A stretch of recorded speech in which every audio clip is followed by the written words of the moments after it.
பார்க்கலாமா? தென்னிந்திய அரசர்கள், அதாவது இடைக்கால இந்தியா. இடைக்கால இந்தியாவில் தான் இது வரும். இன்ட்ரோ பார்த்தோமா? Medieval India.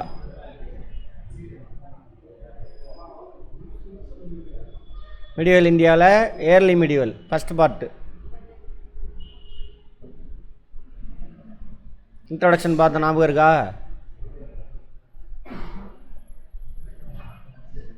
முந்தைய இடைக்கால இந்தியா.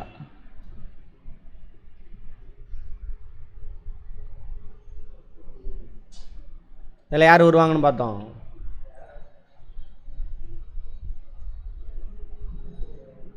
வட இந்திய அரசர்கள் அப்படின்னு பார்த்துருப்போம். அடுத்தது தக்கான அரசர்கள்.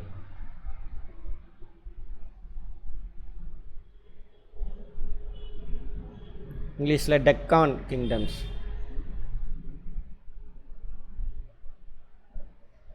இதை தான் சொல்லியிருக்கான். வட இந்தியாவில் பார்த்தீங்கன்னா ராஜபுத்திரர்கள், ரஜபுத்திரர்கள்பாங்க, ராஜபுத்திரம்பாங்க.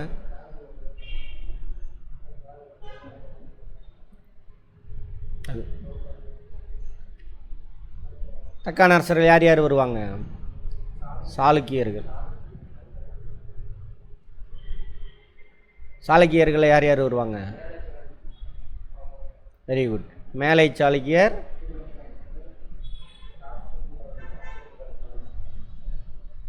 அப்புறம் கீழே சாளுக்கியர்.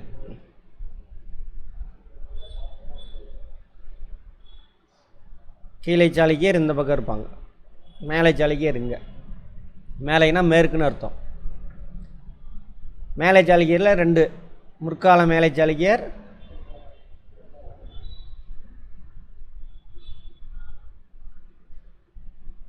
பிற்கால மேலை சாளுக்கியர். முற்கால மேலை சாளுக்கியர், பிற்கால மேலை.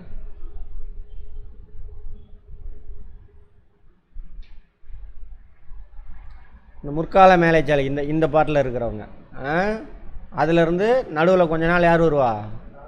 ராஷ்டிர கூட இருப்பாங்க.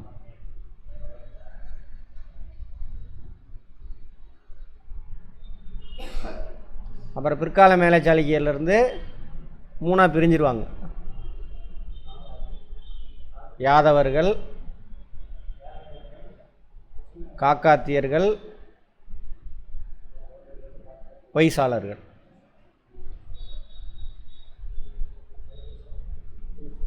மூணு பேர் வருவாங்க. யாதவர்களுங்க, காக்காத்தியருங்க, வைசாளருங்க. இவங்க எல்லாத்தையும் டெல்லி சுல்தான்கள் இருக்காங்களா, அவங்க கண்ட்ரோல் கொண்டு வந்துடுவாங்க. ஆனால் இந்த பாடத்தில் உங்களுக்கு அதை கொடுக்கல, அது கொடுக்காம விட்டானுங்க. பட் டெல்லி சுல்தான்கள் வரும் பொழுது அலாவுதீன் கில்ஜியோட படை தளபதி இவங்கெல்லாம் ஜெயிப்பார். மாலிக் கஃபூர் அப்படின்ற ஜெயிப்பார். அப்போ மட்டும் இவங்க பேரை யூஸ் பண்ணியிருக்காங்க. ஓகேவா? ரைட். அதேமாரி இங்கே பார்த்தீங்கன்னா கடைசிங்க யார் விட்டோம்? மூவேந்தர்கள், சேர சோழ பாண்டியர்கள் பார்த்துருப்போம். கிபி 3ஆம் நூற்றாண்டு வரைக்கும் வந்து முடிஞ்சிருக்கும்.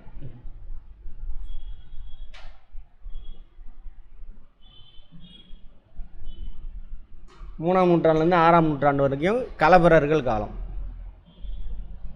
3ஆம் நூற்றாண்டுலேருந்து 6ஆம் நூற்றாண்டு கலபரர்கள். அங்கே எந்த எவிடன்ஸ் இல்லை அப்படின்ற மாதிரி சொல்கிறாங்க. ஆனால் 2 காலம்னு சொல்லுவாங்க கலபரர்கள் காலத்தை. சரியா? ரைட். கலபரர்கிட்டருந்து வட தொண்டை மண்டலம்னு சொல்லுவாங்க. வட தமிழகம், காவேரிக்கு மேலே அந்த பகுதியை கைப்பற்றி பல்லவர்கள் ஆட்சி அமைப்பாங்க. அதே டைமில் தெற்கில் கலபரர்கிட்டருந்து ஆட்சியை கைப்பற்றி பாண்டியர்கள் ஆட்சி அமைப்பாங்க. ஒரு 150-200 வருஷம் தொடரும். அப்புறம் தஞ்சாவூர்லேருந்து மீண்டும் ஆட்சியை கைப்பற்றி தஞ்சாவூரை பிடிச்சி தலைநகரை வச்சு சோழர்கள் ஆட்சி அமைப்பாங்க. அவங்க ஒரு 200-300 வருஷம். பல்லவர்கள் சோழர்கள்ட்ட வீழ்ச்சி அடைஞ்சிருவாங்க, பாண்டியர்களும் வீழ்ச்சி அடைஞ்சிருவாங்க. ஓகேவா? அப்போ சோழர்கள் ஃபுல்லாக ஆட்சி செஞ்சுக்கிட்டு இருப்பாங்க. அப்போ தான் ராஜராஜ சோழன், ராஜேந்திர சோழன் அவங்களாம் வந்து இந்த கடல் கலந்து இந்த ஏரியாவில் போய் ஆட்சி பிடிச்சிருப்பாங்க. ஓகேவா?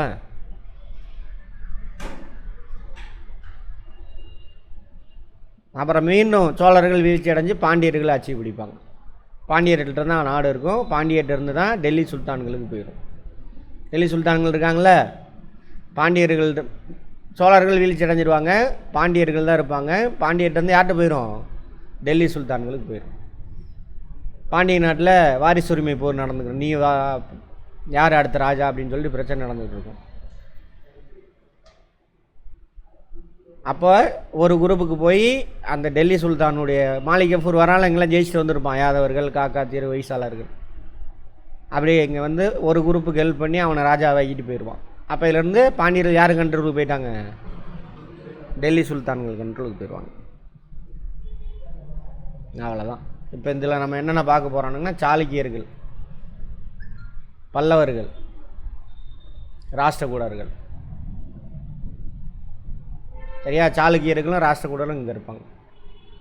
அதேமாதிரி கீழே சாளுக்கியர் என்ன பண்ணுவாங்கன்னா,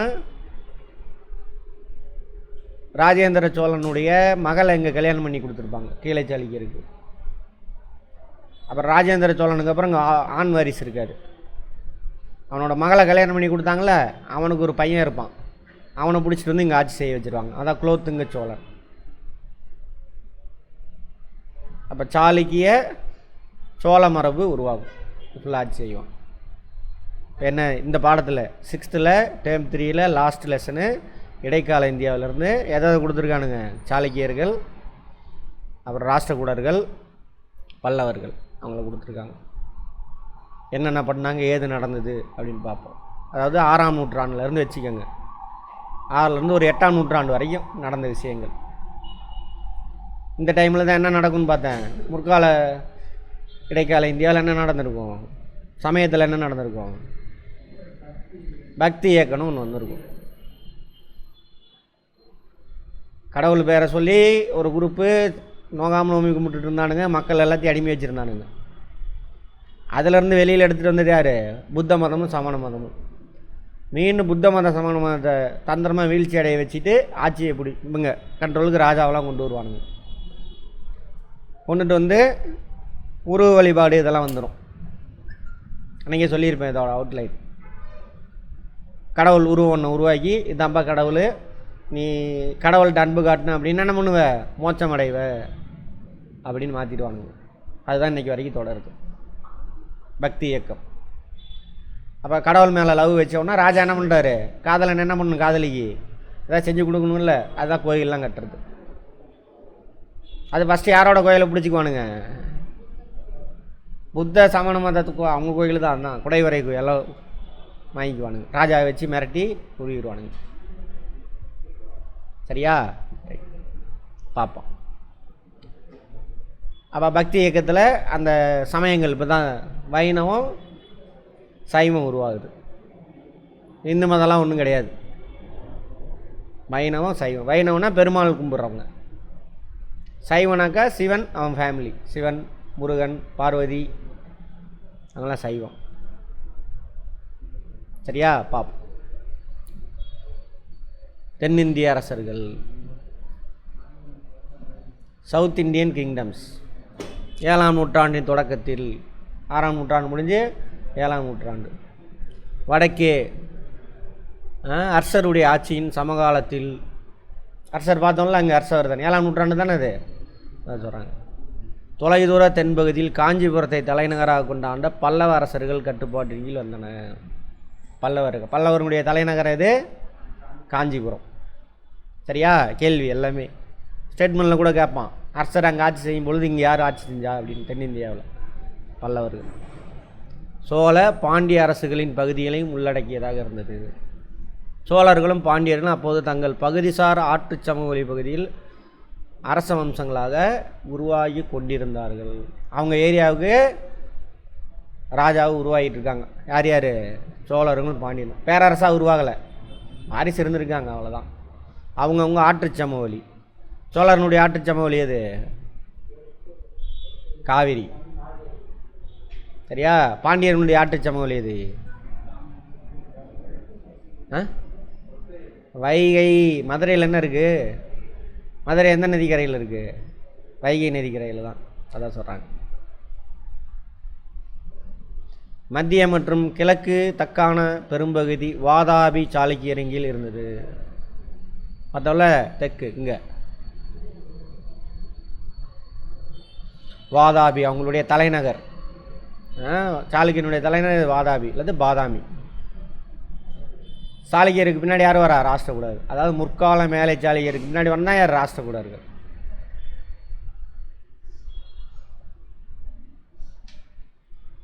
பிராந்திய அதிகார மையங்கள் தோற்றமே இடைக்கால இந்தியாவின் பண்பம்சமாக இருந்தது. பிராந்தியனா அந்தந்த ஏரியாவில் அதிகார மையம். இங்கே இருக்கான் தென்னிந்திய அரசர்கள், இவங்க இங்கே சாளுக்கியர்கள், அப்புறம் ராஷ்டிரகூடர்கள், அவங்களாம். அதான் சொல்கிறாங்க.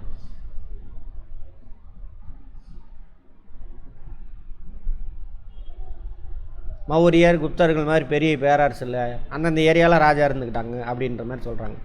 பார்ப்போம். பல்லவர்கள். பல்லவ அரசர்கள் தென்கிழக்கு கடற்கரை பகுதியில் முக்கிய வணிக மையமாக திகழ்ந்த காஞ்சிபுரத்தையும் வணிக மையம் அதன் வளம் நிறைந்த வேளாண் பகுதிகளை மாற்றினர். காஞ்சிபுரத்தில் என்ன சிறப்பு? கல்வி. கல்வி. என்னென்ன மதம் இருந்துச்சு அங்கே? பௌத்தம், சமணம். அதுக்கான எவிடன்ஸ்லாம் முன்னாடி பார்த்தோம். அதே மாதிரி நிறைய ஏரிகள் இருக்குது. ஏரிகளின் நகரன்னே சொல்லுவாங்க. ஏரிகள் மாவட்டமா? மாவட்டம். ஏகப்பட்ட ஏரி. என்ன காரணம்? ஜியாகிரபிக்கல் இதுதான். வடகிழக்கு பருவமழையில் மட்டும்தான் அங்கே மழை பொழிவு ஏற்படும். ஓகேவா? வடகிழக்கு பருவமழை அந்த அந்த 2-3 மாதம் பெய்கிற மழையை தேக்கி வச்சு விட்டாக்க எங்கே போயிடும்? கடலில் போய் சேர்ந்துடும். எங்கெங்கெல்லாம் பள்ளம் இருக்கோ அங்கே ஏரி மாதிரி அமைச்சு தேக்கி வச்சு அதிலேருந்து விவசாயம் செய்கிறது. இப்போ வரைக்கும் அது தொடருது. சீன ரோமாபுரி வணிகர்கள் காஞ்சிபுரத்தை நன்கு அறிந்திருந்தனர். தெரியும் நமக்கு. சீனா எங்கே இருக்குது? இந்தியாவுக்கு கிழக்கில். ரோமாபுரி எங்கே இருக்குது? எழுதாதீங்கம்மா, சும்மா கவனிங்க. உங்கள் பேர் என்ன?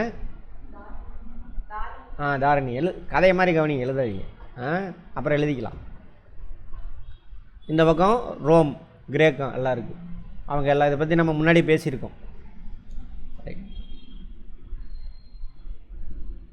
வளம் கொளித்த வணிக மையமான காஞ்சிபுரத்திலிருந்து பிற்கால பல்லவர்கள், பிற்காலெல்லாம் கிடையாது, ஒரே பல்லவர் தாங்க, தங்கள் அரசாட்சியை 7ஆம் 8ஆம் நூற்றாண்டுகளில் தமிழகம் முழுவதும் பரவினர். கர்நாடகா இது வரைக்கும் காவிரி அது எல்லாமே அவங்க கண்ட்ரோலில் தான் இருக்குது. இதான் காஞ்சிபுரம். வேலூர் எந்த நதிக்கரையில் இருக்குது? பாலாறு. பாலாறு. காஞ்சிபுரமும் அங்கே தான் இருக்குது. சரியா? இது மாமல்லபுரம், மகாபலிபுரம் இருக்குல்ல, அது அவங்களோடது. இவங்க காலத்தில் கட்டப்பட்ட கோயில் தான் இருக்கும். திராவிட கட்டிடக்கலை பாணியின் துவக்கமே பல்லவர்கள் காலம்தான். அதில் ஃபஸ்ட்டு ஸ்டெப்பே குடைவரை கோயில் தான். சரியா? அப்புறம் ஒற்றைக்கல் ரதம் இருக்கும். அப்புறம் கல் எடுத்து அடுக்குவாங்க. காஞ்சிபுரம் கடற்கரை கோயில் இருக்கா, அது அதெல்லாம் எல்லாம் இவங்களுக்கு தான். ஆனாலும் தொண்டை மண்டலமே பல்லவரசின் மையமாக இருந்தது. அதாவது வட தமிழகம் தான் தொண்டை மண்டலம். ஆந்திரா மாவட்டங்கள், ஆந்திராவில் கொஞ்சம் மாவட்டம், கர்நாடகாவில் இதெல்லாம் கொண்டது. பல்லவர்களை பற்றின நமக்கான எவிடன்ஸ் மண்டகப்பட்டு குகை கல்வெட்டு. மண்டகப்பட்டுன்ற இடத்துல குகையில் ஒரு கல்வெட்டு இருக்குது, அது பல்லவர்களை பற்றி பேசு. அப்புறம் 2ஆம் புலிகேசின் ஐகோலை கல்வெட்டு பார்த்தோம்ல, அதில் பல்லவர்களை ஜெயித்த மாதிரி அதில் எவிடன்ஸ் இருக்குது. ஐகோலை கல்வெட்டு எங்கே? சாளுக்கியர்கள் பின்னாடி வரும், பார்ப்போம். ஐகோலை கல்வெட்டு.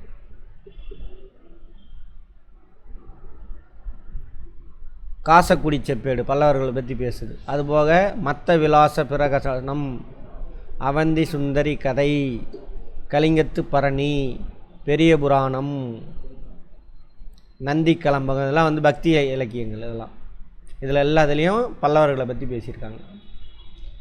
யுவான் சுவாங்கனுடைய குறிப்பு. யுவான் சுவாங் எப்போ வருவார்? 7ஆம் நூற்றாண்டில் வருவார்ல. வந்துட்டு அதாவது ஹர்ஷவர்தன் இருக்கும்பொழுது அங்கே வட இந்தியாவில் மாபல இதுக்கு எங்கே வருவார்? எந்த யூனிவர்சிட்டிக்கு வருவார்? நாலந்தா யூனிவர்சிட்டி வந்துட்டு காஞ்சிபுரம் வந்துட்டு அப்படியே எப்படி போவார் அப்படின்னு பார்த்துருப்போம். பல்லவ வம்சாவளி, பல்லவத்தில் மன்னர்களில் முக்கியமான மன்னர்கள் பட்டப்பேர்லாம் இருக்கும். அதெல்லாம் என்னென்ன அப்படின்னு பார்த்துங்க. ஃபஸ்ட்டு சாதவாகனர் கீழே சிற்றரசராக இருந்தாங்களாமா. சாதவாகனர் பார்த்தோமா,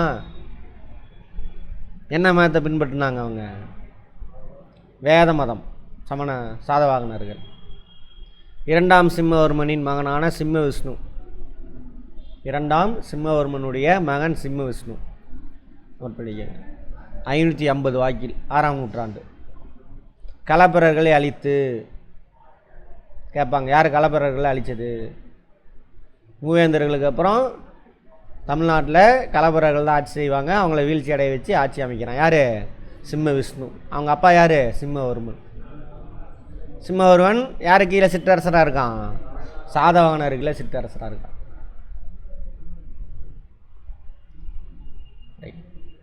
சோழர்கள், பாண்டியர்கள் உள்ளிட்ட பல தென்னக அரசர்களை அவர் வெற்றி கொண்டார்.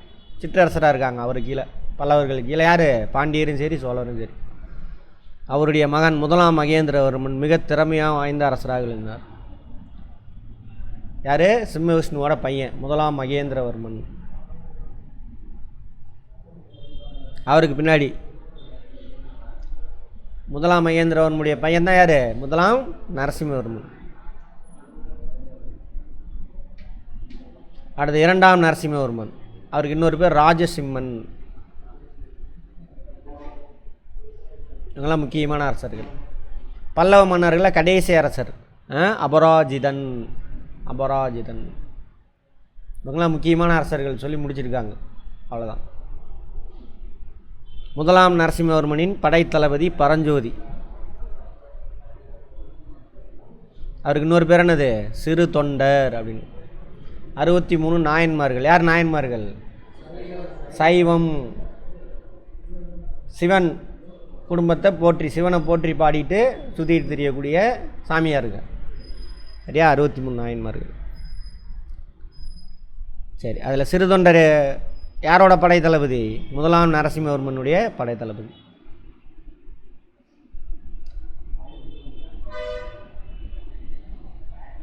படைத்தளபதி. அதுக்கப்புறம் என்ன ஆயிடுறாரு? இவர் சாமியாராக போயிடுறாரு.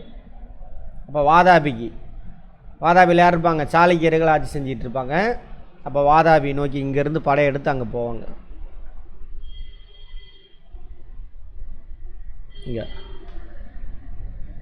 இங்கேருந்து படையெடுத்து போகிறாங்க. அதுக்கு படை தளபதி யார்? அந்த பரஞ்சோதி தான்.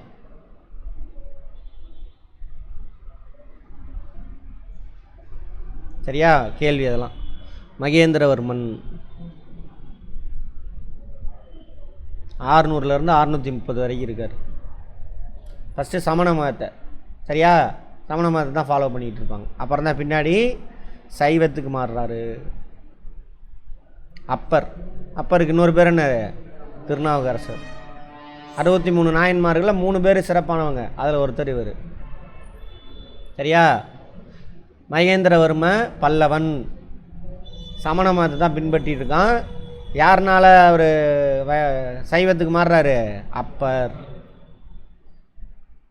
திருநாவுக்கரசர்னால. கலை, கட்டிடக்கலைக்கு முக்கியத்துவம் கொடுக்குறாரு. யார்? மகேந்திரவர்ம பல்லவன். பல்லவன் சேர்த்தியே சொல்லுங்கள். திராவிட கட்டிடக்கலைக்கு ஒரு புதிய பாணியை அறிமுகம் செய்தார். அது மகேந்திரன் பாணி அப்படின்றாங்க.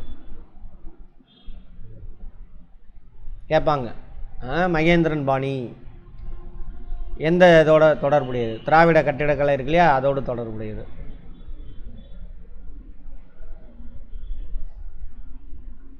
யார்? மகேந்திரன். மத்த விலாச பிரகசனம் அப்படின்ற நூல் எழுதியிருக்காரு.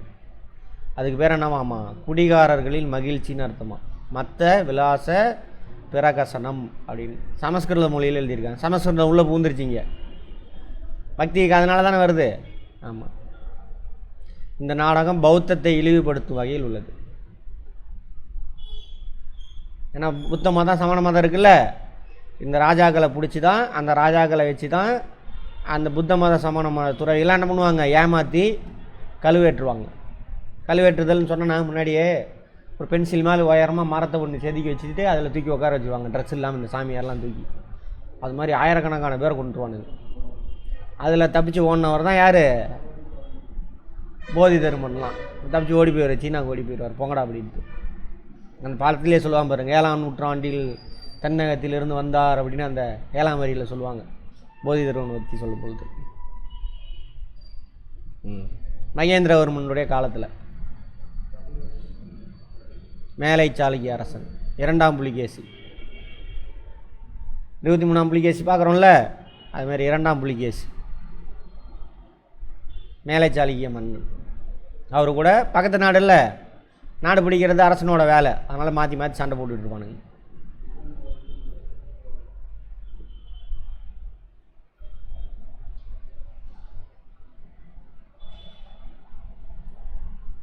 மகேந்திரவர்மனை ஜெயிச்சிட்றாரு யார்?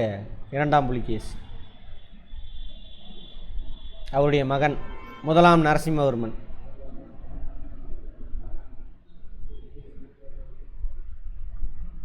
அப்பாவை யார் போட்டு தள்ளிடுறா? 2ஆம் புலிகேசி. சரியா? ரைட்.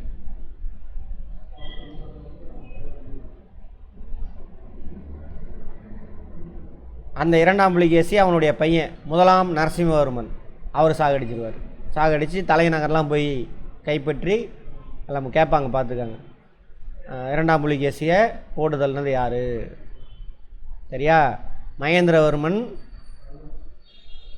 யாருக்கிட்ட தோற்று போனார்? எல்லாமே கேள்வி. வெங்கினாக்கா கீழை சாளுக்கியர் இந்த பகுதி, அதோட தலைநகரம் வெங்கி. கீழை சாளுக்கியனுடைய தலைநகரம் தான் அது வெங்கி. அதில் போய் கைப்பற்றிடுவார். யார்? அவரோட பையன் 1ஆம் நரசிம்மன். அடுத்து 2ஆம் நரசிம்மவர்மன்.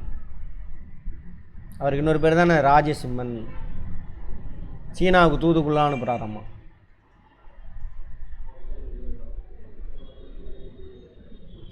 காஞ்சி கைலாசநாதர் கோயில் இருக்குல்ல, அதை கட்டினவர் யார்? ராஜசிம்மன் தான். 2ஆம் நரசிம்மவர்மன். 1ஆம் நரசிம்மவர்மன் யாரை போட்டு தள்ளினது? 2ஆம் புலிகேசியை போட்டு தள்ளிட்டு வெங்கியெல்லாம் கைப்பற்றார். 1ஆம் நரசிம்மவர்மன் யாரோட பையன்? மகேந்திரவர்மனுடைய பையன். ரைட். பட்டங்கள் நான் சொன்னலையா, பட்டம் கேட்பாங்க. இது யாரோட பட்டம்? பட்ட பேர் சிம்ம விஷ்ணு அவனி சிம்மன்னு பட்டம் வச்சுக்கிட்டாராம்மா. 1ஆம் மகேந்திரவர்மன் இருக்கான் இல்லையா, மகேந்திரவர்மன் பல்லவன், அவனுக்கு இத்தனை பட்ட பேர்: சங்கீரண சாதி, மத்த விலாசன், குணபாரன், சித்திரக்கார புலி. ஓவியம்லாம் வரைஞ்சிருக்காரு. ஓவியம் வரைஞ்சிருக்காரு. சங்கீதம் இசை அதுக்கு முக்கியத்துவம் கொடுத்துருக்காரு. விசித்திர சித்தன். இந்த பட்ட பேர்லாம் யாருக்கு? 1ஆம் மகேந்திரவர்மன். இன்னமும் காஞ்சிபுரத்தில் பார்த்தீங்கன்னாக்கா ஓவியத்துக்கு முக்கியத்துவம் கொடுப்பாங்க. ஓவிய கல்லூரியே இருக்குது அங்கே. எங்கே? காஞ்சிபுரத்தில். இந்த மூலிகையிலேருந்து பெயிண்ட்டு தயாரித்து அதில் அடிச்சிருப்பாங்க. இந்த கோயிலெல்லாம் பார்த்தீங்கன்னா மேலே அடிச்சிருப்பாங்க. 1000 வருஷத்துக்கு முன்னாடி வரையப்பட்ட ஓவியம். உரியாது, இந்த மாதிரிலாம் உறிஞ்சிட்டு வராது, இன்னமும் அப்படியே இருக்கும். அடுத்தது 1ஆம் நரசிம்மவர்மன் மாமல்லன், வாதாபி கொண்டான். வாதாபி போய் ஜெயிக்கிறான் இல்லையா, அதனால் வாதாபி கொண்டான், வெற்றி கொண்டான். அந்த மாதிரி கட்டடக்கலைக்கு பல்லவர்களின் பங்களிப்பு. மாமல்லபுரத்தில் இருக்கக்கூடிய ஒற்றைக்கல் ரதங்கள் போயிருக்கீங்களா? யார் போயிருக்கீங்க? அங்கே போயிருக்கீங்களா? நீங்களாம் போனது இல்லையாம்மா? போனதில்லை. சரி, டூர் போகலாம். இதுதான் ஒற்றைக்கல் ரதம். இது கடற்கரை கோயில். இது ஒற்றைக்கல் ரதம். அப்புறம் குடைவரை கோயிலெலாம் இருக்கும். ஒரு பாறை இருக்கும், ஒரு பாறை அப்படி இந்த மாதிரி சிற்பமாக மாற்றிடுவாங்க. யானை இது மாதிரி. அதுமாரி குடைவரை கோயில் இருக்கும் அங்கே பக்கத்துலேயே. இது கடற்கரை கோயில். இதெல்லாம் பாறையை குடஞ்சி உருவாக்குனது. பெரிய பக்கத்தில் ஒரு மலை இருக்கும், அதெல்லாம் உருவாக்கிறாங்க. அர்ஜுனன் தபஸ்ன்னு பேர்லாம் இவனுக்கு மாற்றிக்குவானுங்க. பஞ்சபாண்டவர் இது அப்படின்ட்டு மகாபாரதம் அந்த கதையை பேரெல்லாம் மாற்றி விட்டானுங்க. இது ஆக்சுவலாக இது புத்த மத சமண மதத்தோடு தொடர்புடையது. சரியா? ஒற்றைக்கல்லில் செதுக்கி உருவாக்கப்பட்ட கடற்கரை கோவிலும் நிறையா கோவில்கள். வராகர் குகை 7ஆம் நூற்றாண்டை சார்ந்தது. யுனெஸ்கோனுடைய பாரம்பரிய சின்னம் அட்டவணையில் மாமல்லபுரம் 1984 செதுக்கிட்டாங்க. 1500 வருஷத்துக்கு முன்னாடி கட்டப்பட்டது, உருவாக்கப்பட்டது. அதான் பல்லவனுடைய அந்த கட்டிடக்கலை இருக்கு இல்லையா,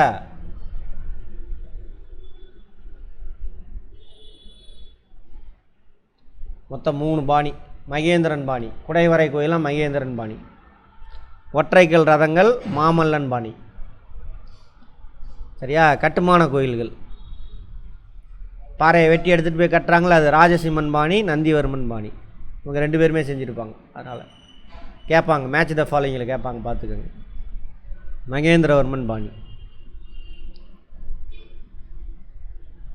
மண்டகப்பட்டு, மகேந்திரவாடி, மாமண்டூர், தலவனூர், இன்னும் அந்த வட தமிழகத்தில் காஞ்சிபுரம் அதை சுற்றி உள்ள ஏரியாலாம் இருக்கும். திருச்சிராப்பள்ளியில் இருக்குது.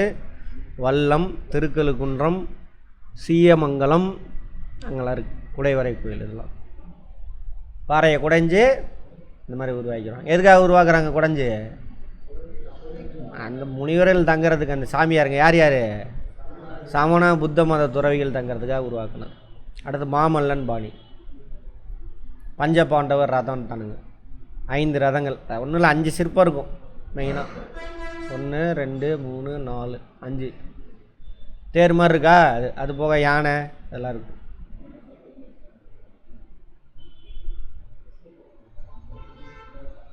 ஒற்றைக்கல் ரதம், மோனோலித்திக் ரதாசுபாங்க இங்கிலீஷில். அதுக்கு இவனுக்கு பேர் வச்சுட்டானுங்க. மகிஷா சுரமர்த்தினி மண்டபம், திருமூர்த்தி மண்டபம், வராகர் மண்டபம், அதெல்லாம் அந்த மண்டபங்கள்.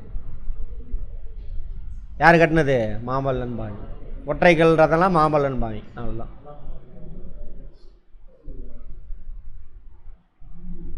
திறந்தவெளி கலையரங்கம் தான். இதுதான் அங்கேயே தான் இருக்குது. எங்கே? மகாபலிபுரமே தான். அதில் பேன்பாக்கும் குரங்கு சிலையெல்லாம் இருக்காமா. யானை, தவம் இருக்கும் பூனை, இதெல்லாம் இருக்குதாமா. எது? நாங்கள் பார்த்தோம்ல, என்ன இது? இதான் சொல்கிறாங்க.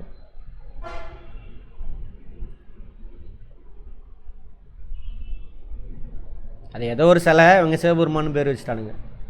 அர்ஜுனன் தபசு, இதெல்லாம் யாருது? மாமல்லன் பாணி. இதெல்லாமே இதை கொடுத்துட்டு யாரோட காலத்துக்கு சேர்ந்ததுமாங்க? மாமல்லன் பாணி.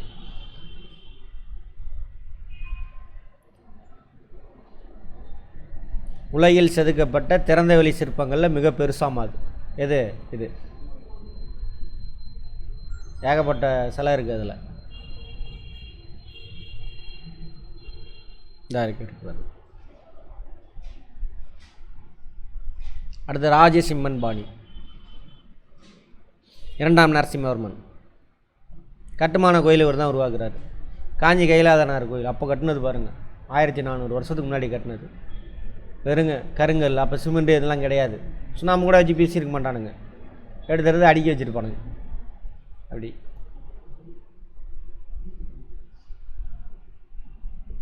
மிருதுவான மணக்கல்லால் கட்டியிருக்காங்க.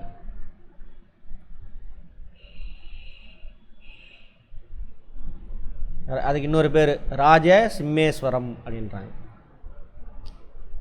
அடுத்து நந்திவர்மன் பாணி.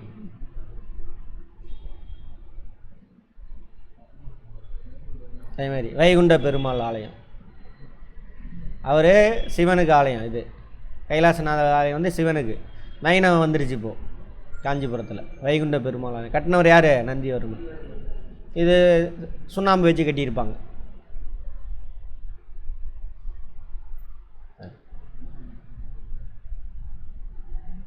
சமூகமும் பண்பாடும். பல்லவர் காலத்தில் அந்த சமூகம் எப்படி இருந்துச்சு? பௌத்த சமண சமயங்களையும் வேத சமயத்தையும் ஆதரித்தனர்.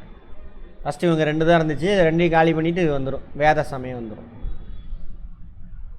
அவர்கள் இசை ஓவியம், சரியா? இந்து சமயம்லாம் கிடையாது, இந்தே இல்லை. இசை ஓவியம் இலக்கியம் எல்லாத்துக்கும் என்ன பண்ணுறாங்க? வாரி வழங்குறாங்க. அதனால புறவலர்கள் அப்படிம்பாங்க. நன்கொடை கொடுப்பாங்க ராஜாக்கள். நன்கொடை கொடுக்கணும்னா புறவலர் அப்படிம்பாங்க. அடுத்து பக்தி மார்க்கம். பக்தினா என்ன அர்த்தம்? கடவுளை போற்றி, கடவுளை லவ் பண்ணிவிட்டு சாமி அவரை பாட்டு பாடிட்டு சுற்றிக்கிட்டே இருக்கிறது, அதான் பக்தி இயக்கம். அதில் சிவன் அவன் ஃபேமிலியை லவ் பண்ணிட்டு சுற்றுறவங்க யார்? நாயன்மார்கள். மொத்தம் 63 பேர். சரியா? பெருமாள் ஃபேமிலியை பாடிட்டு சுற்றிக்கிட்டு இருக்கிறான் ஆழ்வார்கள். ஆமாம், ஆழ்வார்கள். இதான் பக்தி இயக்கம். அது ரொம்ப அறிவுக்கு ஒத்து வராத நிறைய விஷயம் இருக்கும் அதில். எது? இந்த பக்தி இயக்கம். அதுக்கப்புறம் நூல்களெல்லாம் பக்தி இயக்க நூல்கள் தான் அந்த காலகட்டத்தில். அந்த பக்தி இயக்க நூல்கள் இருந்தால் அவங்களுடைய வாழ்க்கை வரலாறு நமக்கு தெரிய வருது. அப்பர், மாணிக்கவாசர், இவங்க 2 பேரும். அப்பர், மாணிக்கவாசர், இன்னொன்று யார்? சுந்தரரா? சுந்தரர். 3 பேர், 3 முக்கியமானவங்க. 63 நாயன்மார்கள், அவங்க 3 பேர் முக்கியமானவங்க. அப்புறம் நம்மாழ்வாரும் ஆண்டாளும் வைணவடியார்கள். நம்மாழ்வாரும் ஆண்டாள் வைணவ பெருமாள்.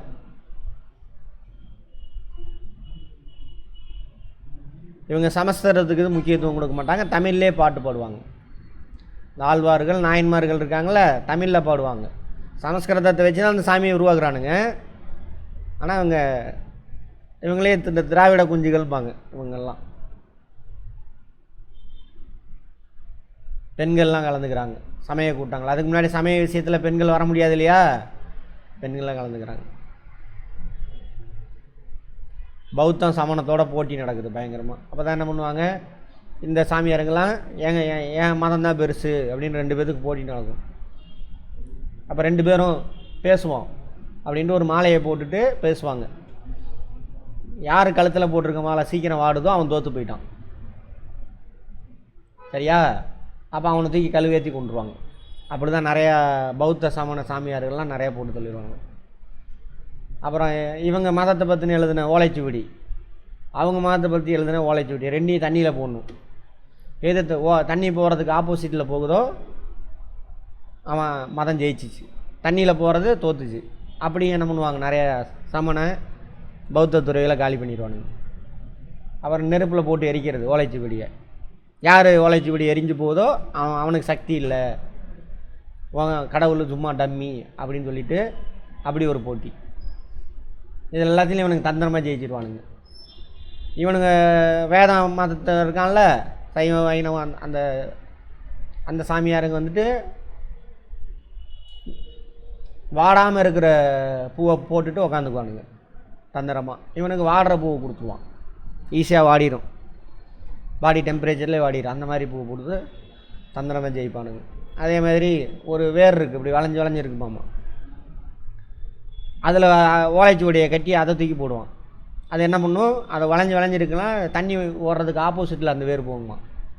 அப்போ அவனோட ஓலைச்சுவடி மட்டும் எப்படி போகும், தண்ணிக்கு ஓடுறதுக்கு ஆப்போசிட்டுக்கு ஓடுது. இப்படி தந்திரமாக தான் பிடிப்பானுங்க. எல்லாம் சமண மதம் பௌத்த மதம் தான் இந்தியா முழுவதுமே பரவி இருக்குது. சரியா? இப்போ கூட நிறைய சொல்லுவாங்க, இந்த கோயில் புத்தர் கோயில் அப்படிலாம் சொல்லுவாங்க, அங்கேருந்து அட்டையை போட்டது தான்.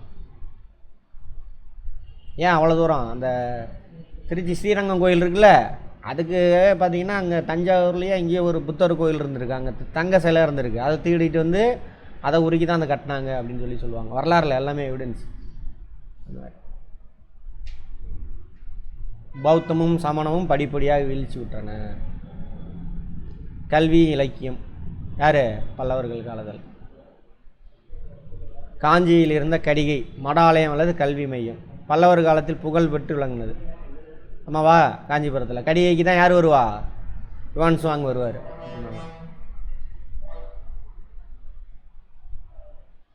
நியாய பாஷ்யா எனும் நூலை எழுதியவர் வாட்சாயர். காஞ்சி கடிகை ஆசிரியராக இருந்தாராமா. நியாய பாஷ்யா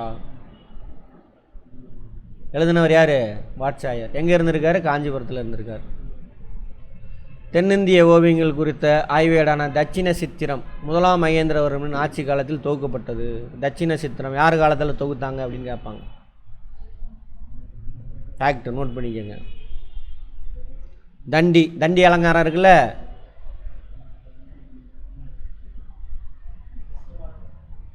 தச குமார சரிதம் அப்படின்ற நூல் எழுதியிருக்காரு. யார்? தண்டின். யாரோட அவையில் இருந்தார் அவர்? நரசிம்மவர்மன் அவையில் இருந்தார். கேள்வி 3 கேள்வி இருக்குது இல்லையே. அடுத்தது பாரா. இவங்கெல்லாம் சமஸ்கிருதம் உள்ளே பூந்துருச்சு. உள்ளே பூந்தா என்ன ஆகும்? அங்கே உள்ள கெட்ட விஷயம்லாம் அப்படி தான் வரும். எதெல்லாம்? பெண்ணடிமை, கல்வி மறுப்பு, ஜாதி கொடுமை எல்லாம் அப்படியே வந்துடும். இப்போ தான் வருது. அதனால தான் சீக்கிரமே நம்மளது ரெக்கவரி ஆயிடுச்சு. ஆகிட்டுருக்கு, இன்னும் ஆகலை, கொஞ்சம் கொஞ்சமாக ஆகிட்டுருக்கு. வட இந்தியாவில் இன்னும் அப்படியே தான் இருக்குது ஜாதி கொடுமையெல்லாம். அடுத்தது பாரவி சிம்ம விஷ்ணுவுடைய காலத்தை சேர்ந்தவர். கீத்தார் சூனியம் ஒவ்வொரு இதுலேயும் ஒவ்வொரு புக்லேயும் ஒவ்வொரு மாதிரி ஸ்பெல்லிங் போடுறானுங்க. கீத்தார் ஜூனியம் என்னும் வடமொழி காப்பியத்தை வடித்தார். வடமொழின்னா என்ன அர்த்தம்? எந்த மொழி? சமஸ்கிருதம். கீத்தார் ஜூனியத்தினுடைய நூல் ஆசிரியர் யாருன்னு கேட்பாங்க. பாரவி. அவர் யாரோட அரசவையில் இருந்தார்? சிம்ம விஷ்ணு. அப்புறம் நாயன்மார்கள் இயற்றப்பட்டது தேவாரம். நாயன்மார்கள் எந்த மதம்? சைவம். ஆழ்வார்கள் 4000 திவ்ய பிரபந்தம். 4000 பாடல் இருக்குது, அதனால் அந்த பேர். சரி, யாரோட காலம் இதெல்லாம்? பல்லவர்கள் காலத்தில் இயற்றப்பட்டது. 4000 திவ்ய பிரபந்தம் சரி, தேவாரம் சரி, பல்லவர் காலத்தில். மகாபாரதம் இப்போ தான் தமிழ்நாட்டுக்கு மகாபாரதம் வருது. மகாபாரதத்துக்கு நமக்கு சம்மந்தமே இல்லை. சரியா? சரி, பெருந்தேவன் தேவனார் அவர் தான் மகாபாரதம். அதை பாரத வெண்பான்ற பேரில் என்ன பண்ணுறாரு? தமிழில் மொழிபெயர்க்கிறாங்க மகாபாரதத்தை. பாரத வெண்பா, பாரதம் இங்கேருந்து வந்த வார்த்தை தான். யார்? பெருந்தேவனார். யாரோட காலத்தை சேர்ந்தவர்? 2ஆம் நந்திவர்மன். பல்லவர்கள் கால கலை.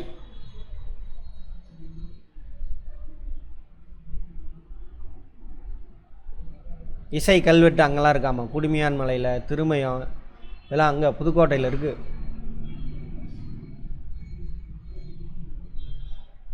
திருமயம் நம்ம கோட்டையெல்லாம் கூட ஒரு படத்தில் வருமே.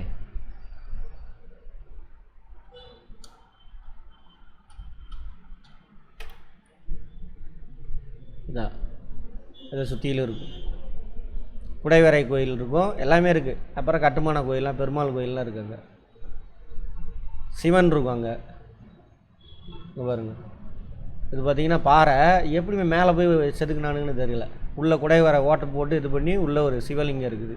இல்லை, இங்கேருந்து ஏறி போகணும். இப்போ ஏணி வச்சு போகிறானுங்க, அப்போ எப்படி போனானுங்கன்னு தெரியல.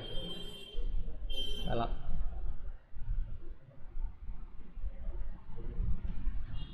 ருத்ராச்சாரியார் 1ஆம் மகேந்திரவர்மன் காலத்தை சார்ந்தவராமா.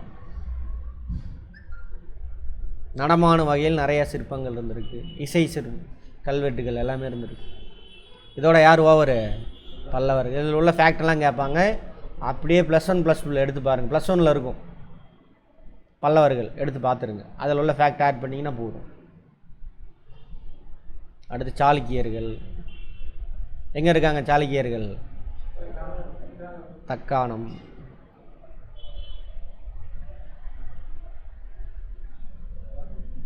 பாருங்க, தென்னிந்தியாவின் மத்தியிலும் மேற்கிலும் மராத்திய நாட்டை உள்ளடக்கிய பெரும்பகுதி ஆண்டனர்.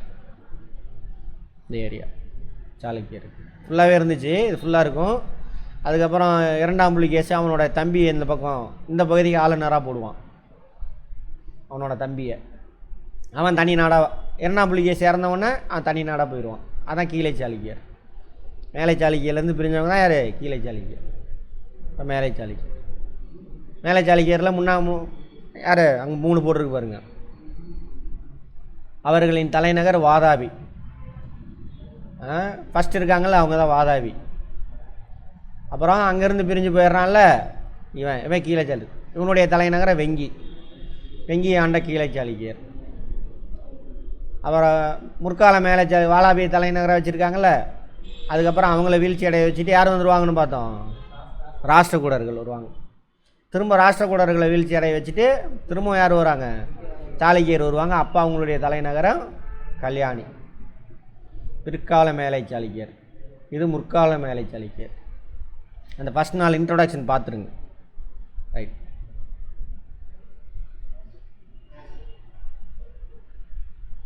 யார் எந்த சாளுக்கியருக்கு தலைநகரம் எது எல்லாம் கேட்பாங்க, பார்த்துக்கோங்க. வடக்கே அர்சர், இங்கே இந்த அர்சர் இருக்கார். தெற்கே பல்லவ நாடு, கிழக்கில் கலிங்கம் இவங்களுடைய எல்லை.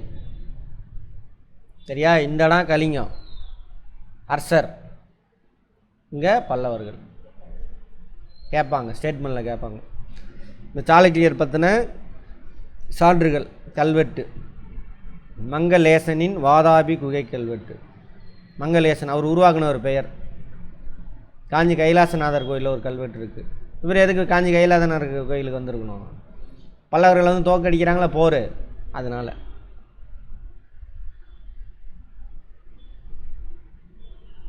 பட்டடக்கல், பட்டாடக்கல்லுமாங்க, பட்டடக்கல்னு போட்டிருக்கோம். விருப்பாக்ஷா கோயில் கல்வெட்டு இவங்க கட்டினது. அப்புறம் 2ஆம் புலிகேசின் ஐஹோலை கல்வெட்டு. ஐஹோலை கல்வெட்டு யார் காலத்தை சேர்ந்ததுன்னு கேட்பாங்க. 2ஆம் புலிகேசி. 2ஆம் புலிகேசி யாரோட ஒரு 2ஆம் புலிகேசி எந்த மன்னன்? சாளுக்கிய மன்னன். யுவான் சுவாங்கும் இவங்களை பற்றி குறிப்பு எழுதியிருக்காங்க, சாளுக்கியர்களை பற்றி. வாதாபி சாளுக்கியர். வாதாபி சாளுக்கியர் தான் யார்? முதல் முற்கால மேலை சாளுக்கியர். அங்கே தான் 1ஆம் புலிகேசி குறுநில மன்னராக இருந்திருக்காரு. வாதாபியில், அங்கே மகாராஷ்டிரா. இந்த ஐஹோலே அந்த கட்டடம்.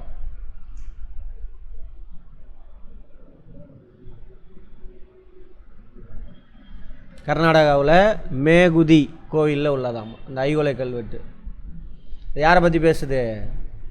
2ஆம் புலிகேசி அவரை பற்றி பேசுது. ரவி கீர்த்தி என்பவரால் சமஸ்கிருத மொழியில் எழுதப்பட்டது. சமஸ்கிருதம் வந்துருச்சு. யார் எழுதுகிறா? ரவி கீர்த்தி. எங்கே இருக்குது? ஐஹோலே. எந்த மன்னரை பற்றி பேசுகிறாங்க? 2ஆம் புலிகேசி பற்றி.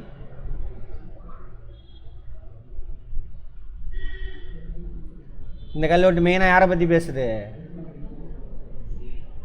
2ஆம் புலிகேசி அவருக்கும் ஹர்ஷவர்தன் வட இந்தியாவில் பார்த்துருப்போம். அவங்க 2 பேர்த்துக்கு நடுவில் சண்டை நடந்திருக்கும்.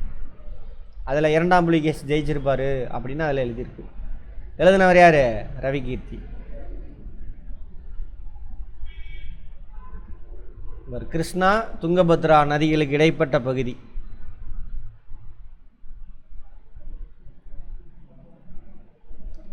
பாருங்க, கிருஷ்ணா நதி இப்படி வரும், இங்கேருந்து வரும். துங்கபத்ரா அதோட துணை நதி இப்படி போகும். இந்த பகுதியெல்லாம் கைப்பற்றார். இதுதான் அவங்களுடைய தலைநகர். அங்கேருந்து இருக்குது. அங்கேருந்து வந்து இந்த பகுதியெல்லாம் வளமான பகுதி கைப்பற்றார். அப்புறம் மேற்கு தொடர்ச்சி மலை. இவருடைய மகன் 1ஆம் கீர்த்திவர்மன் கொங்கண கடற்கரை பகுதியை சாளுக்கியரின் கட்டுப்பாட்டில் கொண்டு வந்தார். கொங்கண கடற்கரைன்னா புரியுதாங்கன்னு? மேற்கு தொடர்ச்சி மலை தான். அதுக்கு இந்த பக்கம் இறங்குன்னா கடற்கரை இருக்கும். அதான் கொங்கண கடற்கரை. கோவாவிலேருந்து மும்பை வரைக்கும் வச்சுக்கோங்க. அவங்க அப்பா இந்த லேண்டை பிடிக்கிறாரு, மேற்கு தொடர்ச்சி மலை பிடிக்கிறாரு. இவர் என்ன பண்ணுறாரு? கடற்கரையும் கைப்பற்றார். எது கடற்கரையை கைப்பற்றணும்? எக்ஸ்போர்ட்டுக்கு, போக்குவரத்துக்கு. அடுத்து 2ஆம் புலிகேசி.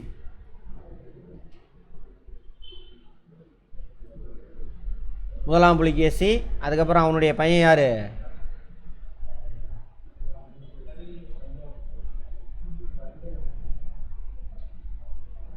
முதலாம் கீர்த்திவர்மன். சரியா? முதலாம் கீர்த்திவர்மனோட பையன் தான் 2ஆம் புலிகேசி. தாத்தா பேர் அப்படியே இவனுக்கு வச்சிட்றான், அப்பா தாத்தா பேர். அடுத்தது இதில் 2ஆம் புலிகேசி தான் வலிமையான அரசர். பாரசீகம். பாரசீகம்னா அது ஈரான். அதான் இங்கே வரைக்கும் பிடிச்சாச்சே. அப்போ இங்கே ஈரான் இங்கே இருக்குது. இந்த ஈரான் இந்தியாவில் இருந்து அங்கேருந்து வர்த்தகம் தொடரும். குஜராத் மாலவம் பகுதிகளை கைப்பற்றுவதும் புலிகேசி வெற்றி பெறார். குஜராத் எது? இங்கே இருக்குது குஜராத். மாலவம் இது மாலவ பீடபூமி. அதெல்லாம் கைப்பற்றி அவங்க கொண்டு வர்றார். யார் கொண்டு வரா? 2ஆம் புலிகேசி. அரசருக்கு அடிபணியை மறுத்தார் தான் அவர் கூட சண்டை போட்டான்னு வருதே. நர்மதை நதி தான் அவங்களோட எல்லை. நர்மதை தபதி இங்கே இருக்கும் நதி. மேப் எடுத்து பாருங்கள். நர்மதை தபதி அது அவங்களோட எல்லை. நான் இந்த பக்கம் வர மாட்டேன், நீ வராது அப்படின்னு பேசாமல் இருந்தது நான். கிபி 624 வெங்கி அரசை கைப்பற்றிய 2ஆம் புலிகேசி அதை தன்னுடைய சகோதர விஷ்ணுவர்தனுக்கு வழங்குறார். அங்கே ஆளுநராக போட்டிருப்பார். இந்த பக்கம் வெங்கினா இது இந்த ஏரியா ஆளுநராக இருப்பா அப்படின்னு விட்டுருப்பார். 2ஆம் புலிகேசி இறந்த உடனே 2ஆம் புலிகேசி யார் போட்டு தள்ளிடுவா? பல்லவ மன்னன் போட்டுருவான். சரியா? அப்போது இந்த நாட்டுக்கு நான் தான் ராஜா, நான் தனியாக பிரிஞ்சிடுவான். இதுக்கு மேலே நான் எங்கே வர மாட்டேன், மேலை சாளுக்கியருக்கு நான் கப்பம் கட்ட மாட்டேன், நான் தனியாக போயிடுவேன், இந்த நாட்டுக்கு நான் தான் ராஜான்னு போயிடுவான். அப்போ கீழை சாளுக்கிய மரபை தோற்றுவித்தவர் யார்? விஷ்ணுவர்தன். யாரோட சகோதரர் அவர்?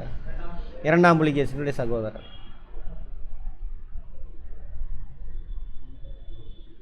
அறுநூற்றி 47க்குள்ள வாதாபியை கைப்பற்றுவாங்க. ஏன்னா அவங்க அப்பா அவன் போட்டு தள்ளியிருப்பான், இரண்டாம் புலிகேசி. அதனால் அவனை இவன் போட்டு தள்ளுவான்.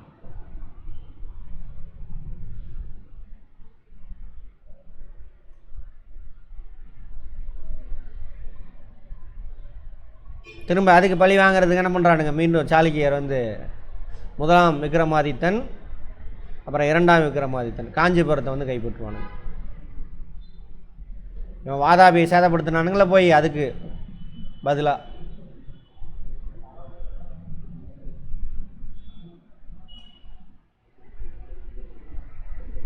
அதுக்கப்புறம் இரண்டாம் கீர்த்திவன் வந்து கடைசி அரசர்.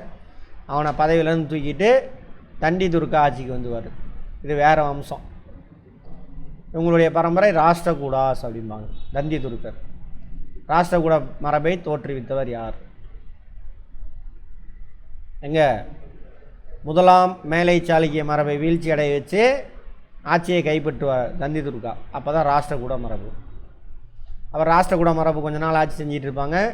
அவனை மீண்டும் தோக்கடித்து மீண்டும் என்ன பண்ணுறாங்க, சாளுக்கிய பரம்பரையை ஆட்சிக்கு வராங்க.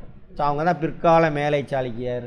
பிற்கால மேலை சாளுக்கியனுடைய தலைநகரம் இது கல்யாணி. கொஞ்சம் சவுத்தில் வந்துடும், அங்கேருந்து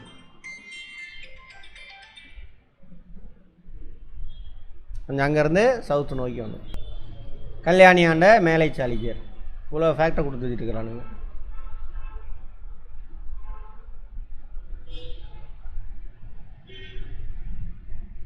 இரண்டாம் தைலப்பா என்பவர் ராஷ்டிரகூடர்களின் சிற்றரசராக பிஜப்பூர் பகுதியை ஆண்டு வந்தார். ராஷ்டிரகூடர் கீழே சாளுக்கியர்கள் என்ன சிற்றரசராகிறான். அப்புறம் இரண்டாம் தைலப்பா தான் என்ன பண்ணுறார், அதை பெருசு பண்ணுறார். மாலவ அரசர். மாலவம் எங்கே இருக்குது? இங்கே இதான் மத்திய பிரதேசம். அதை கைப்பற்றுறார். கல்யாணி சிற்றரசராக இருந்திருக்காரு. அங்கே போய் மாலவத்தை கைப்பற்றி கொண்டுட்டு வர்றார்.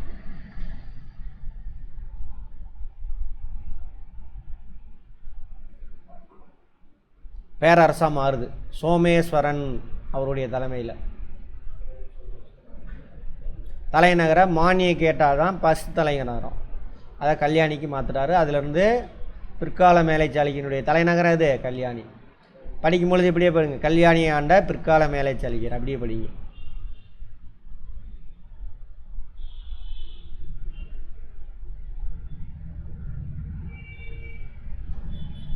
இப்போ இங்கே சோழர்கள் வந்துட்டாங்க. பல்லவர்கள் முடிஞ்சு போயிருக்கு கதை. சோழர்கள் வந்திருப்பாங்க. அந்த டைமில் என்ன பண்ணுறாங்க, வெங்கி இந்த பகுதி ஆந்திராருக்குள்ள அதை கைப்பற்றிருக்கா. 2 பேர் மாற்றி மாற்றி சண்டை போட்டுட்ருப்பாங்க. அப்போ தான் வெங்கிக்கு வந்துட்டு யாரை கொடுப்பாங்க, ராஜேந்திர சோழன் அவனுடைய பொண்ணை கல்யாணம் பண்ணி கொடுப்பான். அப்போ அவங்க கண்ட்ரோலுக்கு வந்துடும்.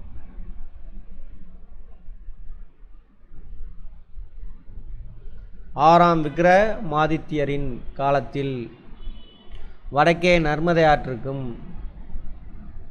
தெற்கே காவேரி ஆற்றுக்கும் இடைப்பட்ட பெரும்பகுதி சாளுக்கியரின் கட்டுப்பாட்டில் கீழ் வந்தது. எங்கேருந்து? அங்கேருந்து நர்மதை இங்கே இருக்குது. இங்கேருந்து இது வரைக்கும் பெரிய ஏரியா அவங்க கட்டுப்பாட்டுக்கு போய். யாரோட காலத்தில்? விக்ரமாதித்தர். 6ஆம் விக்ரமாதித்தர். முதல்ல விக்ரமாதித்தன் பட்டம் வச்சுக்கிட்டது யார்?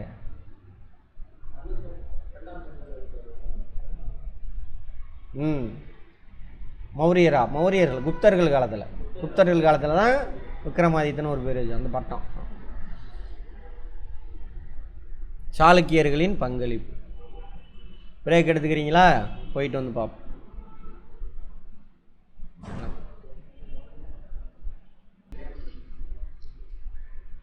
சாளுக்கியர் அவங்க கட்டி வச்சுட்டு போன பில்டிங்கு என்னென்ன இருக்குது அப்படின்னு பார்ப்போம். அதே கதை தான், சைவம் வைணவம். அப்போ என்ன பண்ணணும், அதுக்காக கோயிலெலாம் கட்டணும்.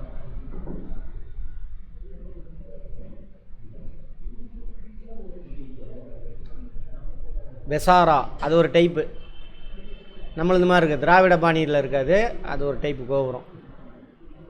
கோவில் விமானம்னா என்னென்னு தெரியுமா? கர்ப்பகிரகம் இருக்கும். ஆஹா, கர்ப்பகிரகம் அதுக்கு மேலே, கர்ப்பகிரகம்னா சாமி இருக்குல்ல, மெயின் சாமி, அந்த சாமிக்கு மேலே கட்டியிருப்பாங்க, அதுதான் விமானம். கோபுரம் அப்படின்னா என்ட்ரன்ஸ் இருக்குல்ல, வழி, அங்கே கட்டியிருந்தா அதுதான் கோபுரம். இது விமானம்.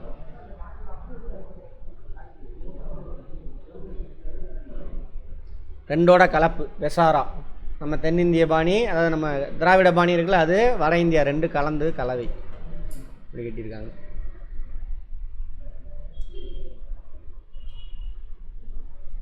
சார்ந்து இல்லாமல் கல்லை மட்டும் எடுத்து அடுக்கிறது நம்மக்கிட்ட இருந்து கற்றுருப்பாங்க. மிருதுவான மணற்கற்களை ஸ்டேட்மெண்ட்டில் கேட்பான், பார்த்துக்கோங்க. இந்த வெசாரா பாணி எப்படி இருக்கும் அப்படின்னு கேட்பாங்க. சாஃப்ட் ராக்னா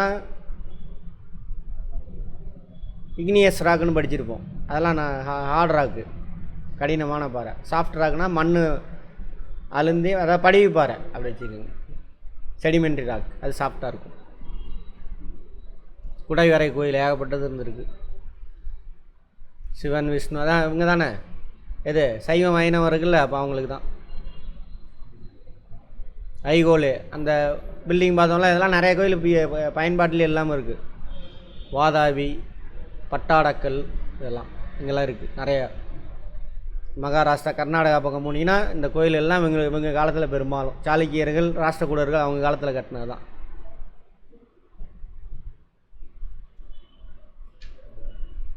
விஜயபூர் மாவட்டத்தில் விருப்பாக்ஷா கோயில் இருக்குது.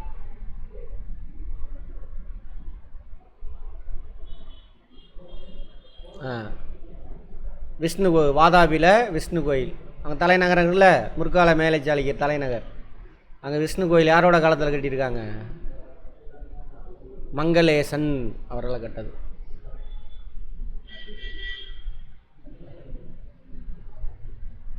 அப்புறம் அஜந்தா எல்லோரா எங்கே பார்த்தோம் நம்ம? குப்தர்கள் காலத்தில் கோயில் கட்டியிருப்பாங்க. அதேமாதிரி இவங்க காலத்தில் கட்டின கோயிலும் அங்கே இருக்குது. நாசிக் எல்லாம் மகாராஷ்டிராவில். சாளுக்கியர் காலத்துலேயும் அங்கே உருவாக்கின கோயில்கள் அங்கே இருக்குது.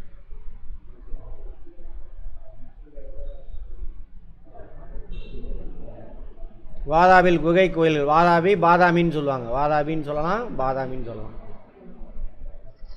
குடஞ்சி கட்டினது, இதெல்லாம் பாறையை குடஞ்சி கட்டினது.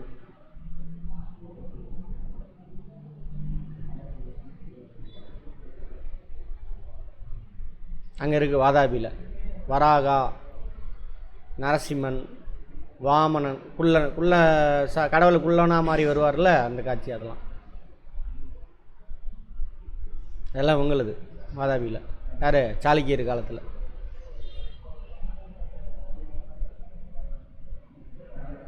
மல்லிகார்ஜுனா கோவில், கல்லேஸ்வரர் கோவில் எந்தெந்த இடத்துல இருக்குன்னு சொல்கிறான்.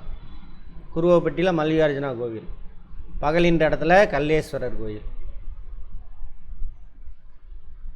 இட்டக்கி அங்கே இருக்கக்கூடிய மகாதேவர் கோவில். எல்லாம் யார் காலத்தில்? கல்யாணியை ஆண்ட, கல்யாணினானது பிற்கால மேலை சாளுக்கியர், அவங்க காலத்தை சார்ந்தது. பாதாபி தான் முற்கால மேலை சாளுக்கியர். கேட்பாங்க யார் கட்டினது அப்படின்னு கேட்பாங்க. இவங்க பின்பற்றின ஓவிய பாணி வாக்கடக்கர் பாணி. அஜந்தா குகைகளில், அஜந்தாவில் குப்தர்கள் காலத்து இருக்குது, இவங்கள யார்? சாளுக்கியர் காலத்தை சேர்ந்தது இருக்குது.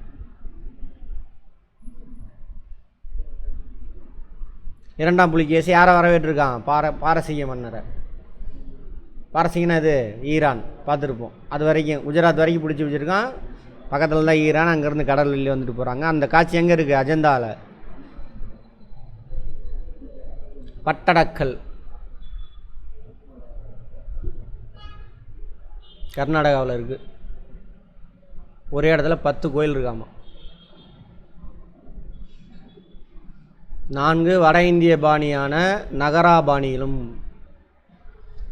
மற்றமுள்ள 6 தென்னிந்திய திராவிட பாணி, ரெண்டுமே கலந்துருக்காமா. நம்ம டைப் கோயில்னால் திராவிட பாணி. சரியா? இப்படி கீழேருந்து மேலே போக சுருங்கி இப்படி போகும். அவனது அப்படியே இப்படியே இப்படியே இருக்கும் கோயில். நம்மளது ஸ்டெப் பை ஸ்டெப்பாக போகும். இப்படி போகுமா? கோபுரம் இப்படி போகும். அவனது இப்படியே இருக்கும். நகராபாணி சாஃப்ட்டு ராக்கில் தான் பெரும்பாலும் கட்டியிருப்பான் அவனுங்க.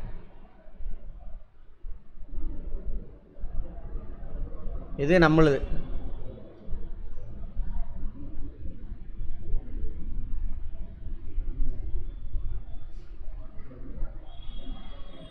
இதில் விருப்பாக்ஷா அங்கே இருக்குது. விருப்பாக்ஷா கோயில், சங்கமேஸ்வரா 2 திராவிட பாணியில் இருக்குது. அதேமாதிரி பாப்பநாதர் கோயில்னு ஒன்று இருக்காம நகராபாணி. அதேமாதிரி விருப்பாக்ஷா கோயில் இவன் கட்டியிருக்கான். எந்த டைப்பில் கட்டியிருக்காங்க? காஞ்சி கைலாசநாதர் கோயில் அதை வச்சு கட்டியிருப்பான். இதான் விருப்பாக்ஷா கோயில். சிற்பி நம்ம ஆளுங்களை சிற்பியை தூக்கிட்டு போயிருக்கானுங்க இங்கேருந்து. ராஷ்டிரகூடர்கள் முடிஞ்சுது. அடுத்தது முற்கால மேலை சாளுக்கியரை வீழ்த்திட்டு அவரை கீழே சிற்றரசராக இருக்குவேன் அல்லது ஆளுநராக இருந்திருப்பான். சரியா? யார்? தண்டி துர்காவா?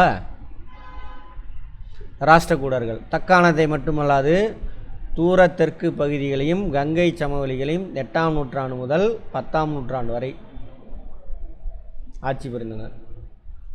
கன்னடர்கள் அவங்க. யார்? ராஷ்டிரகூடர்கள். தாய்மொழி கன்னடம். அதான் முதல்ல கன்னடமே வருது. ராஷ்டிரகூட மரபை நிறுவனவர் யாருன்னு பார்த்தோம்? தண்டி துர்க்கர். வாதாபி சாளுக்கியரிடம் உயர் அதிகாரியாக பணியாற்றினாங்க. அதாவது முற்கால மேலை சாளுக்கியர். தண்டி துர்க்கருக்கு அப்புறம் ஆட்சிக்கு வந்தது யார்? முதலாம் கிருஷ்ணர். ரைட், நோட் பண்ணிக்கங்க. எல்லோராவில் கைலாசநாதர் கோயில். வாதாபியில் ஒன்று இருக்குது. ஃபஸ்ட் எங்கே? கைலாசநாதர் கோயில் எங்கே? காஞ்சிபுரம். அப்புறம் அங்கேருந்து சாளுக்கியர்கள் அங்கே வாதாபியில் பட்டாடக்கல்லில் ஒன்று கட்டலாம். அதை காப்பி அடித்து என்ன பண்ணுறோம்? அதுக்கு முன்னாடி வந்த எல்லோராவில் கைலாசநாதர் கோயிலை கட்டுறாங்க. யார் கட்டுறது? ஆமாம், முதலாம் கிருஷ்ணர். ராஷ்டிரகூடர்கள். அமோகவர்ஷர் இருக்கிறதுலே சிறந்த அரசராமா. புதிய தலைநகர் ராஷ்டிரகனுடைய தலைநகர் அது மானியகேட்டா, மால்கேட் அப்படின்றாங்க. இப்போ அந்த தலைநகரை உருவாக்குனவர் யார்? அமோகவர்ஷர். நோட் பண்ணிக்கோங்க. புரோச் மேற்கில் அரபிக்கடலில் அவங்களுடைய துறைமுகம் இருக்குது. யாரோட துறைமுகம்? ராஷ்டிரகூடர்கள். அதுக்கு முன்னாடி அங்கே துறைமுகம்லாம் இருக்குது. சாளுக்கியர் காலத்தில் இருந்துச்சு. அதை அப்படியே கன்டினியூ பண்ணுறாங்க. சமண மதத்தை பின்பற்றார் அமோகவர்ஷர். அவர் சமண மதத்தை பின்பற்றதுக்கு காரணமானவர் யார்? ஜினசேனர். 2ஆம் கிருஷ்ணர் வராரு. அமோகவர்ஷருக்கு அப்புறம் 2ஆம் கிருஷ்ணர்.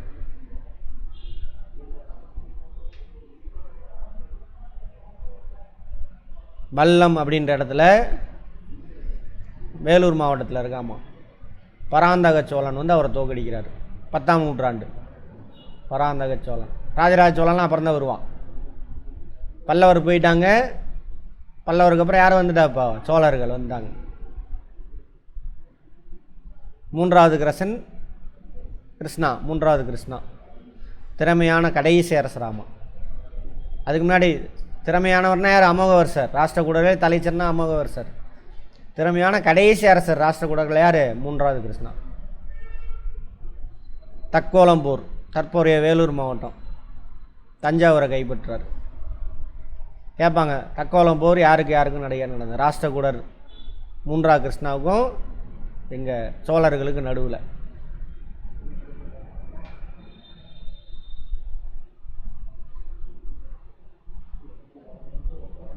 கன்னோஜ் பார்த்தோமா? மும்முனை போர்னு நடக்கும். ட்ரைபார்ட்ரேட் ஸ்ட்ரகிளும்பாங்க. இங்கே இருக்கும் கன்னோஜ். இங்கே இருக்கும் கங்கை சமவெளியில். அதை கைப்பற்றதுக்கு இங்கேருந்து ஒருத்தன் வட இந்திய அரசர் சண்டை போட்டு. இங்கே பாலர்கள் இருப்பாங்க, இங்கே ராஷ்டிரகூடர்கள். 3 பேரும் மாற்றி சண்டை போட்டுகிட்டே இருப்பாங்க. ராஷ்டிரகூடர்கள், பாலர்கள், இங்கேருந்து ஒருத்தர் வருவான், பிரதிகாரர்கள் வட இந்திய அரசர்களை பார்ப்பாங்க.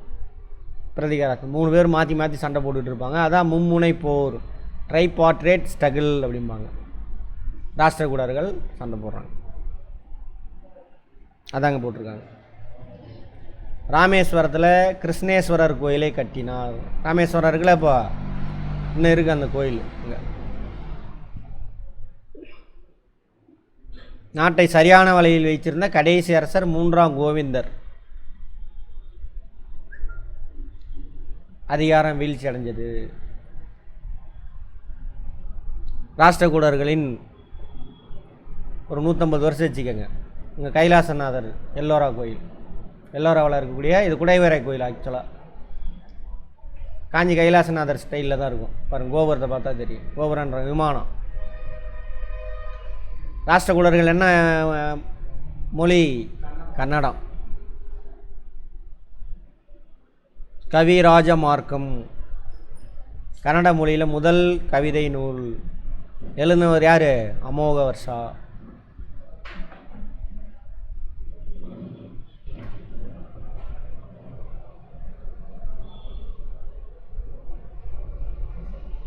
இந்த காலகட்டத்தில் தான் கன்னடத்தை பற்றி இப்போ தான் கேள்விப்படுறோம். அதில் 3 முக்கியமானவங்க இருக்காங்க. ஆதி கவி பம்பா, ஸ்ரீ பொன்னா, ரன்னா. இவங்க 3 பேரான 3 ரத்தனங்கள், முக்கியமான எழுத்தாளர்கள். யார் காலத்தை சேர்ந்தவங்க? ராஷ்டிரகூடர்கள் காலத்தை சேர்ந்தவர்கள். ஆதிகவி பம்மா எழுதின நூல்கள் ஆதி புராணம், விக்கிரமார்ஜுனா விஜயம், விக்ரமார்ஜுனா அர்ஜுனம், விஜயம், இதெல்லாம் இது 2 எழுதினவர் யார்? ஆதிகவி பம்பா. அதுமாதிரி ஆதி புராணம் எதை பற்றி பேசுதாம்மா? ரிஷபதேவரை பற்றி. யார் ரிஷபதேவர்? சமண மதத்தில் முதல் தீர்த்தங்காரர். சமண மதத்தில் மொத்தம் எத்தனை தீர்த்தங்காரர் இருக்காங்க? 23 24 24 பேர். 24வது ஆள் தான் யார்? மகாவீரர். முதல் ஆள் ரிஷபதேவர். அவரை பற்றின நூல் வாழ்க்கைய வரலாறு ஆதி புராணம். மகாபாரதத்தோட மீள் கதையாமா. மகாபாரதத்தை எதில் எழுதியிருக்கானுங்க? கன்னடத்தில் எழுதியிருக்கான். அதுக்கு பேர் தான் விக்ரமார்ஜுனா விஜயம்.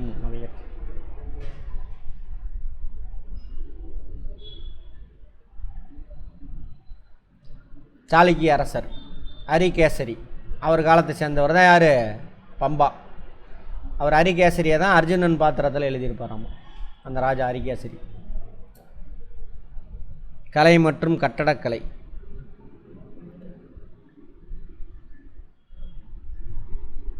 எல்லோரா எலிஃபண்டா குகை. எலிஃபண்டா குகைங்கிறது இந்த பார்த்திங்கன்னா இந்த ஏரியாவில் நிறையா தீவுகள்லாம் இருக்கும். அதில் ஒரு தீவு இது எலிஃபண்டா தீவுன்னு சொல்லுவாங்க. அங்கே குடைவரை கோயில், யானை சிற்பம் அதெல்லாம் செஞ்சுருக்காங்க. யார் காலத்தை சேர்ந்தது? ராஷ்டிரகூடர் காலத்தை சேர்ந்தது. அது ஏன் எலிஃபண்டா குகைன்னு வந்துச்சுன்னா, இங்கிலீஷ்காரன் வந்து அங்கே அதை தேடுறாங்களாம் ஏதாவது கிடைக்குமான்னு.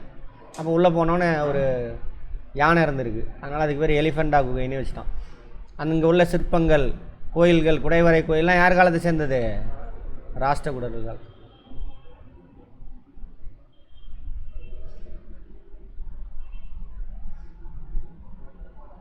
கைலாசநாதர் கோயில் எல்லோரால். இந்த இது எலிஃபண்டா குகை.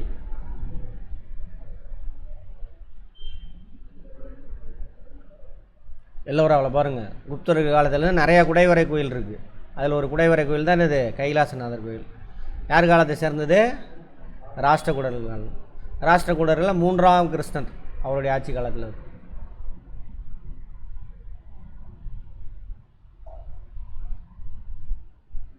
கோபுரம் கிடையாது, விமானம் 90 அடி. எந்த சாயல் இருக்காமா? மாமல்லபுரம் கூட கடற்கரை கோயில் இருக்குல்ல, உள்ள தண்ணியில் மூழ்கிட்டு இருக்கு இப்போது, அதே டைப்பில் இருக்காமா. அதுமாரி காஞ்சி கைலாசநாதர் கோயில் அந்த டைப் இருக்கும். எது? அந்த எல்லோரா குடைவர், அந்த கைலாசநாதர் கோயில். எலிஃபெண்டா தீவு.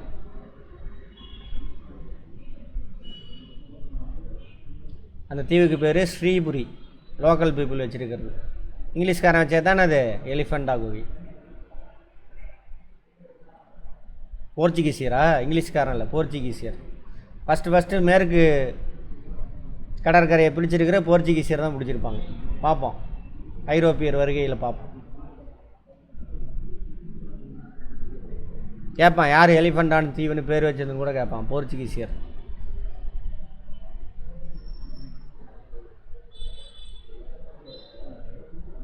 நல்லா துவாரபாலகர்னு சொல்லுவாங்கள்ல. யார் துவாரபாலகர்? வாசலில் 2 பேர் குண்டா தொப்பை போட்டுட்டு மீசையில் வச்சுட்டு வாசலில் இருப்பான். அல்லது சுற்றுச்சுவர் இருக்குல்ல, அதில் அந்த கார்னரில் உட்கார வச்சுருப்பாங்க, குண்டா தொப்பையை போட்டு மீசையெல்லாம் பெருசு. அதெல்லாம் அற்புதமாக இருக்குதாம்மா. பட்டடக்கல் முடிஞ்சா அதுக்குள்ளே பட்டடக்கல்ல அவங்கள ராஷ்டிரகூடரும் கட்டியிருக்காங்க. சமண நாராயணர் கோயில், காசி விஸ்வேஸ்வரர் கோயில் இருக்காமா. 2 நிறையா கோயில் இருக்குது. இதில் 2, இந்த 2 இவங்களுக்கு பட்டாடக்கல்ல 10 கோயில் பார்த்துருப்போம். அதில் 2 ராஷ்டிரகூடர்கள் கட்டினார்.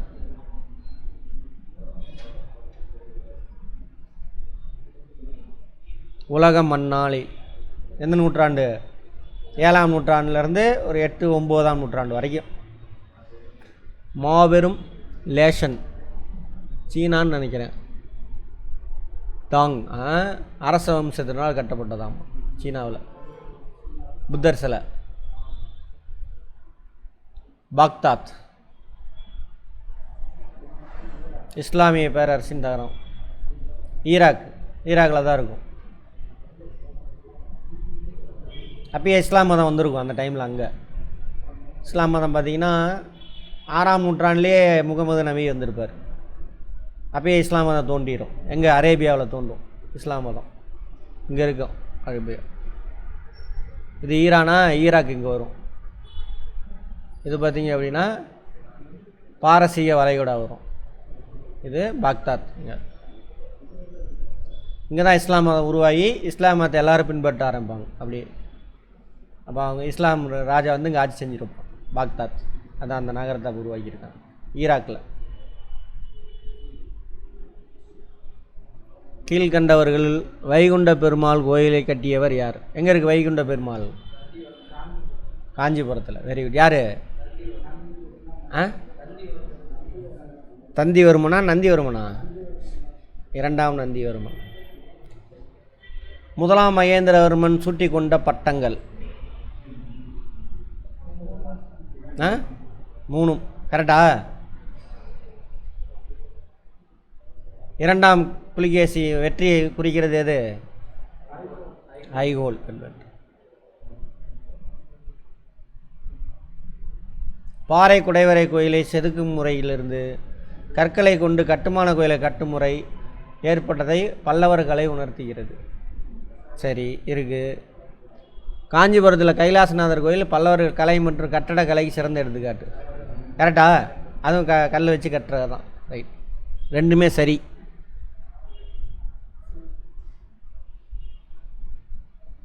பல்லவர்களை பற்றி கேட்குறாங்க.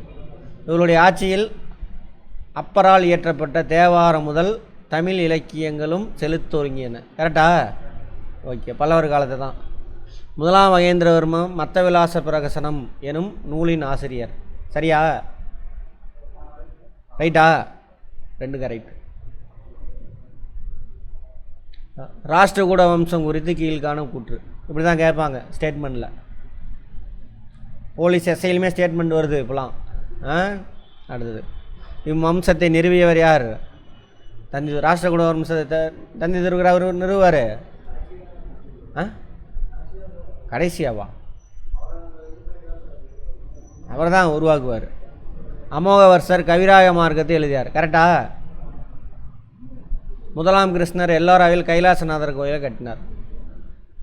இது 2 கரெக்டு. 1 கரெக்டு, 1 2 வர மாதிரி வரணும். அப்போ இதுதான் கரெக்ட். எல்லோரா குகைகள்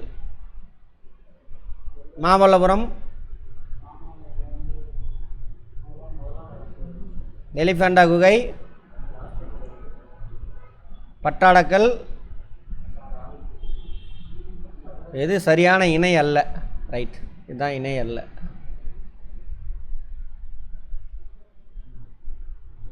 ஓகேவா? எலிஃபண்டா குகைக்கு அவங்களுக்கு அசோகர சம்மந்தமே இல்லை. மற்றதெல்லாம் correct.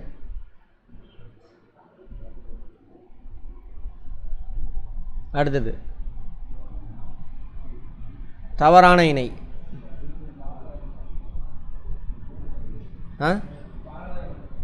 பாரவியா? Bharata Venba. Very good. டேஸ் ஹர்ஷவர்தனை நர்மதை ஆற்றின் கரையில் தோற்கடித்தார். இரண்டாம் புலிகேசி. டேஸ் வாதாபியை அழித்து வாதாபி கொண்டான் என பட்டம் சூட்டி கொண்டார். இரண்டாம் நரசிம்மவர்மன். முதலாமா? அடுத்தது ஐகோலை கல்வெட்டின் ஆசிரியர்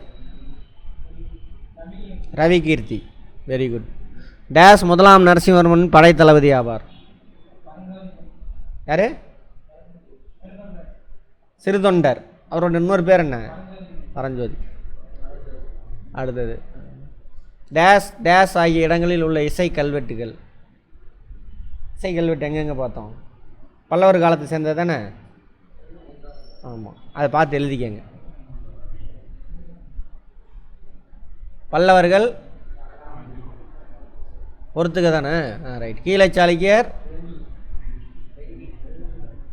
மேலை சாளுக்கியர், ராஷ்டிரகூடர், தலைநகரம். எப்படி வேணாலும் கேட்பான், பார்த்துக்கோங்க. சரியா தவறா? புகழ்பெற்ற இசைக்கலைஞர் ருத்ராச்சாரியார் முதலாம் மகேந்திரவர்மன் காலத்தில் வாழ்ந்தவர். கரெக்டா? இல்லையே ருத்ரா. சரி, அதை பாருங்கள், செக் பண்ணுங்க. ராஷ்டிரகூட வம்சத்தின் தலை சிறந்த அரசர் இரண்டாம் புலிகேசி. கரெக்டா? யார் இவர்? யார் இவர்? மேலை சாளுக்கியர், இரண்டாம் புலிகேசி. அடுத்தது மாமல்லபுரம் யுனெஸ்கோவின் உலக பாரம்பரிய சின்னங்கள் ஒன்று. கரெக்டா? கரெக்டு. தேவாரம் ஆழ்வார்களால் எழுதப்பட்டது. சைவம். ஆழ்வார்கள் எது? 4000 திவ்ய பிரபந்தம். விருப்பாட்சா கோயில் காஞ்சி கைலாசநாதர் கோயிலை மாதிரியாக கொண்டு கட்டப்படும். கரெக்டா? இல்லையா? ஆமாம் ஆமாம் ஆமாம். எல்லாமே இதுவும் அதை வச்சு தான் கட்டுவாங்க. அதை சரியா? ரெண்டுமே காஞ்சி கைலாசம். அவ்வளோதான்.